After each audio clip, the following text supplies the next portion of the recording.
Grand day, amazing souls. How are you feeling? So, we are on our sixth universal spiritual law. And if you are liking the content, please like, share, and subscribe. Also, donations are appreciated.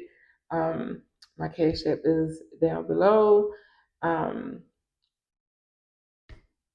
So, without further ado, let's get on to the spiritual law of attachment.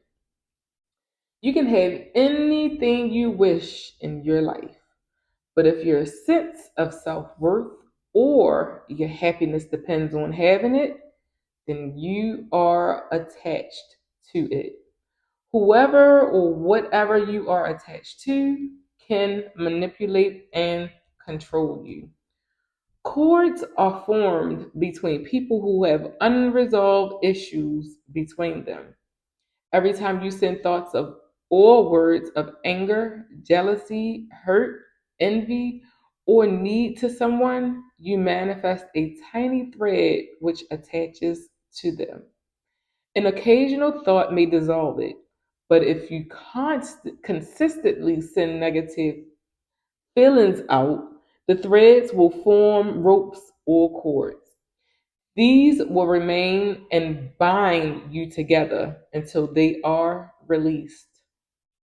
In subsequent lifetimes, the cords will reactivate and draw you inevitably towards those with whom you have resolved issues.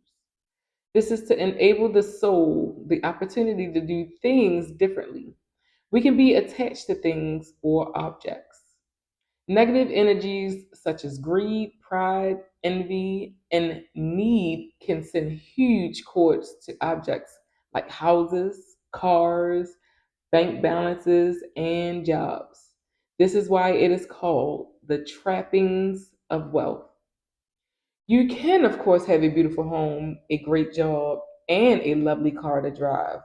But if you need to live in that beautiful home and you need to drive that fancy car to give you status or security, then it becomes a trapping. In regards to relationships, you are entitled to enjoy a wonderful, loving relationship with a suitable partner. Neediness, though, cords you to your partner with the result that you are pulled to and fro emotionally and psychically, physically, psychically, physically. Codependent relationships mesh you in cords so that it is difficult to feel objective about the relationship or to leave your partner. You are bound. When a parent becomes bound to their child, it becomes difficult to release them into adulthood. A child may be so attached to a parent that it is difficult to form and maintain mature adult relationships with a partner. Attachment is conditional love. Say that one more time. Attachment is conditional love. Unconditional love dissolves the cords that bind. If you need someone to behave in a certain way in order to love them, then that is not love. It is attachment. We hold and cling onto others for our sake, not others. When we put our hopes, desires, and expectations on people, they react from their own patterns. When we accept them as they are, this is love. It is very common for a whole family to be entangled in cords of codependency. Shame and guilt bind you to memories and hold you back. When you are ready to forgive yourself for the past actions, you dissolve these restricting cords and the memory loses its energy. Forgiveness dissolves cords for all time. Our souls wish for us to face and release all our unresolved issues and life lessons so that we are free to move forward.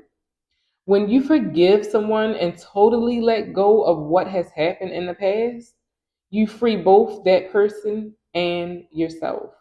The most powerful way of releasing attachment is by intention, visualization, and unconditional love for self and others. And that was a pretty short one as well. You know, these laws are in place for us to grow, to live. Because most of us, we're not living, we're just getting by. We're bare minimum here, right? But to thrive and to live and to love life, these universal laws are in place for us to um, gain wisdom from. So, with that being said, I affirm that you receive some wisdom from this particular spiritual law, and that is that is all, folks. I love you. I love my soul. I love us. I love we. Peace.